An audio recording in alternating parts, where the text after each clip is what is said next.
Good morning, everyone. I'm Mary Hemsworth from Cater.com, and today I'm delighted to be speaking to Robert Richardson, General Manager of the Cave Hotel and Resort, and Rachael Stevens, Guest Services Manager at South Lodge Hotel and Spa in Horsham. Hi, guys.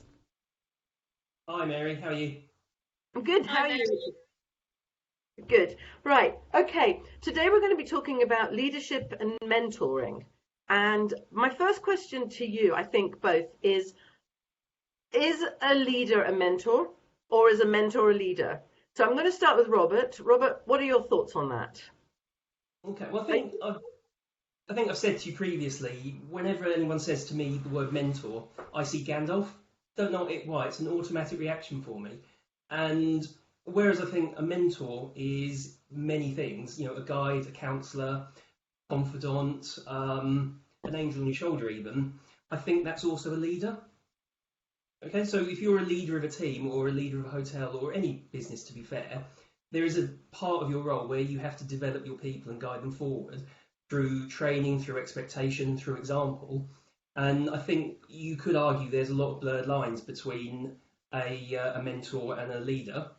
But certainly, I would think as a general manager or as an HOD, that falls into the camp of being a leader. I would agree with that. Rachel, what do you think? Yeah, no, I completely agree. I mean, I've used various mentors as my career has progressed, and I'd go so far as to say I've used, unofficial mentors. So, those inspirational leaders that I've been fortunate enough to meet within the industry and ultimately get to know and learn from. And I think as our role as leaders within the industry, that just comes part and parcel of your role, and it's our responsibility to coach and mentor our teams and support and develop them. So I think the two heavily interlink. Rachel, do you believe that since lockdown, I mean, we're living in a very unusual time, and I know that you're both currently going through another lockdown. Do you believe that the demand on leaders for some emotional support has increased over the last sort of 8-9 months? Absolutely, yes. I can definitely see that even with my team members, that there's a level of anxiety with the uncertainty with what's going on at the moment. So it's our responsibility to, remain as open and transparent as we possibly can.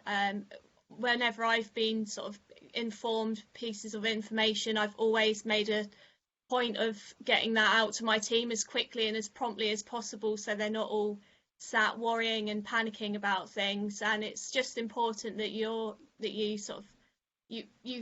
a strong figure for them, and you're positive and optimistic, because that definitely filters through as to how your team are behaving and responding in this situation. And some may say being positive and optimistic during this time is naivety, but I think it's leadership, and I think it's us that need to be strong and keep driving forwards and keep the focus on the guest and reopening and just performing well. I don't know what Robert thinks, but Well, actually, I agree. This is going to be the least controversial interview ever. I think, pulling it back to the subject of mentorship. Are you a mentor because you're offering guidance, you're offering confidence, and you're offering hope to people that are worried, understandably, about their future? Or are you actually leading them through this time? Now, I remember when the second lockdown announcement happened, and it was due to be 4 o'clock, and then it was 5 o'clock, and then it was 6 o'clock, and it kept going on. I'd actually kept some of my team back at my hotel because I had a worry that it would be an immediate lockdown like it was back in March 2020. And my phone was going mad with members of my team, other hospitality professionals, and they were all asking the same questions. What's going to happen? And I'm doing my best to reassure people, and you can tell that tensions are high and people are nervous. Is that me mentoring 20 people by phone? No, it's not. It's offering guidance in how far as I can go. But it's certainly not making me a mentor en masse, to coin a phrase. Picking up on that point for a minute, the distinction between a mentor and a leader, it's quite different. In my head, a mentor is someone that you choose to look up to, or someone who inspires you, that you feel you can learn from. What do you think? Do you agree with that, Robert? No, I do, but I think in having, and I don't say there's an issue with having a mentor at all, but from my point of view, and very aligned with what Rachel says, I've got many people in my professional life that inspire me, that I can look up to, and having that sort of eclectic group, if you like, means I know I've got a problem in this specific area, and I know who to call about it. I've got a problem in a completely different area, I know how to talk about it. And conversely, we've got open and honest enough relationships that they'll turn around and say, literally, Robert, stop being a dick, or think about it a different way. And I think if I had one sole mentor, that wouldn't cover necessarily the breadth of the subject matter. I completely agree with that. How about you, Rachel? Rachel, I want to go back. I want to backtrack just slightly. When you were talking about leading your team and communicating with them during the past few months, you talked about training. Have you, as a head of department, received training to deal with the extra elements that your role now demands? We have had online training, yes, and I've sort of been proactive in that. I've sort of done that externally as well and got additional exposure in areas. Discussing things like mental health is something that you don't get taught. When you get into your first management role, that's not necessarily something that was at the forefront. Now it certainly is, and I think it's really important for anyone that's leading a team to understand their individuals, understand what makes them tick, and just be there as a support mechanism. And it's important that you look after yourself as well. I mean, I'm talking about my team members, but it's also important that you make time for yourself. There's a lot of extra pressures that are put on you, and you need to be seen as that strong figure. So it's important you take time out for yourself as well. I think of course. Sorry, yeah, no, go ahead. So it's been a few years since I've been a head of department, and it was only last year that I actually went and I trained in mental health, and this was something that actually I hadn't thought about. And one day out of the blue, someone I know at HIT Training phoned me up and said, would you like to do this? And I went and I did it, and it took about half a year, and it was depressing, honestly, because it's a depressing subject, and myself and my cohorts, we bonded quite well, and we'd leave the course, and it was up in London, we'd go to the pub and we would sit there for that first drink, and no one would say a word. We were just absolutely shocked by it. We skip forward to now, and never has, certainly in my career, mental health awareness been as prevalent. But I would say, do I fall back on the training that I've had? To an extent, yes, I do. But more importantly than that, I think we're now learning that you should never underestimate the power of just talking to someone. You don't need to have a raft of experience on the subject. You just need to be a good listener. I think that's absolutely true. And as long as people feel that they're being heard, that can go a really long way. And it's about using empathy as well. That can go Absolutely. Such a long way to helping people's well-being and helping their resilience, because we need people to be resilient through this. Because obviously lockdown 2.0, that's kind of where we go now. I mean, I read this morning that Gleneagles is shutting till next year, which is just, wow, because huge. And you think the impact of that on their teams and on their resilience and how they're going to bounce. It's so much going on right now. Well, go on, sorry.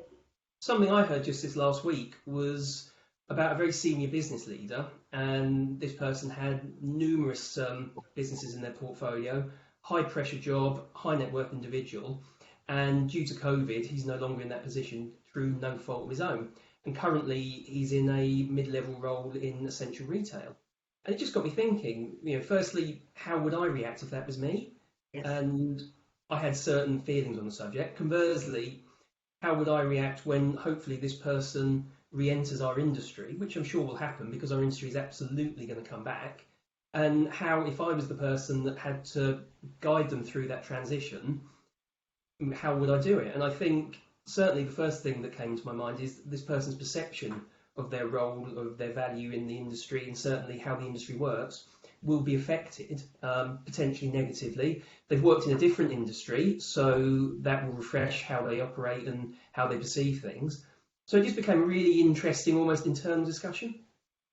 It's something you and I have spoken about, and Rachel, I know you've been thinking about this too. It's the idea that managers and leaders are suddenly having people join their teams who, in a previous role, they have held much more responsibility or been much higher up the hospitality sort of ladder, if you like.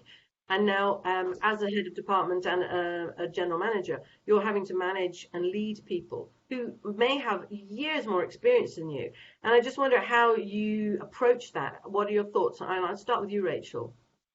Well, I think it's important to acknowledge that you learn from everyone, regardless of what stage you're at in your career. So for me personally, I've always known that I learn from, the people I work alongside, the people I report into, but also the people that report into me. So, I perceive all of my team members as sort of providing me with, invaluable lessons throughout my, time as head of department. I haven't really had that experience in the workplace where, I've had someone come in working for me that's, been in a previously higher rank, shall we say. But I did have a similar experience outside of the workplace where I've recently joined the Board of Trustees for the Institute of Hospitality, and I'm the first ever head of department level board member. And I remember at my first meeting looking around this virtual room to see, business leaders, company executives, and people with far more experience than I. And it made me wonder if I was out of my depth being there, but, people I've got the utmost admiration for and consider it an honour to sit on the board with, but my career journey just hasn't necessarily caught up with theirs yet. And it was only when I got talking with someone and they told me that I shouldn't think about the positions of the other people in the room, but more so the fact that I've earned the right to sit at that same table. And I think, managers should just think to themselves that you've earned your place in this, you've earned your place in this business. And that level of clarity was useful for me in what could have otherwise been quite an overwhelming situation, as you can imagine. Well, it's almost that feeling of imposter syndrome. It's why am I here? And Robert's nodding. Robert, what are your thoughts on that? Well, actually, Rachel and my journey has actually been aligned to an extent over the last couple of months, because at the time Rachel joined the board, I've actually been on the board about a year and a half, but I was fortunate enough to be voted to become their new vice chairman. And I'm sort of sitting there, and when I found out that I'd won the vote and I'm now going to join the long list of incredible vice chairmen and maybe even one day chairmen of the IOH, I sort of sat there for a good hour thinking, oh my God, this is bonkers. How am I going to do this? And then, much like Rachel, I looked around that virtual room and there's people that are far more advanced in their careers than I am, or people that own their own companies. Every single person around that table, Rachel included, is inspiring, genuinely fantastic, and has a lot to offer. I'm sitting there thinking, why do they want me? It's bonkers. And then you have to take yourself out of the situation. And yeah, I think Rachel definitely agrees there, but you take yourself away from the situation and look at it and say, okay, these people that you respect, these people that are around this table, they've decided Rachael Stevens should join them. They've decided Robert Richardson should be the vice chairman. So if I respect these people and I'm saying that these are people whose voices I should hear, and if that's the decision they've made, well, who am I to argue? And I agree that maybe sounds slightly arrogant, but dispassionately, I think that's what got me through the transition of going from A to B on the board. So what I'm picking up from this is that there are people coming back into the industry who may have been general managers who are now coming back in, and they may, for whatever reason, for example, be a night porter. And what you're saying is that in managing those people, learn from them, and but they themselves may have feelings of resentment because, for instance, they may be older than you, and they will be much more experienced than you. And I think my thoughts are, how do you lead? It's when you learn from somebody, that's fantastic, but how do you lead someone who doesn't want to be where they are, or doesn't feel that they are where they are because through no fault of their own? I'm going to start with Rachel there. I think that that's the level of empowering them to, take on additional responsibilities. Yes, they might be coming in as a night porter, but there's certainly areas that you can give them sort of additional levels of responsibility for and empower them to make decisions on things. And I think that goes a long way in sort of keeping them engaged and enthused. If it's someone, the likelihood is it's going to be someone that's come from a different company or another business into your own. So you've got to see that as a positive sort of learning opportunity as well there. And I'm very open to different ideas and ways of doing things. So I think really it's just a case of empowering them to put ideas forward, put ideas onto the table, and make it happen. So. I think that's very good. How about you, Robert? I mean, you and I have spoken about somebody in your experience who was a much higher level, who is now, through no fault of their own, working in your team. So, I mean, how are you managing that? How would you approach that? What would your advice be? Well, that isn't something that's happening now. That was something historic, but Yes. essentially, at one stage of my career, I had employed someone on it was a fixed term role to support me on a specific project, and that person, through no fault of their own, had been a hugely successful general manager. That person was considerably older than me, considerably more experienced than me. They'd first started in the world of hospitality decades before I was born. So in my hierarchical brain, and quite unreasonably internally, I was thinking, why is that person here doing this for me? It should be the other way around. And the problem in that situation initially was me, because it was my perspective that was flawed.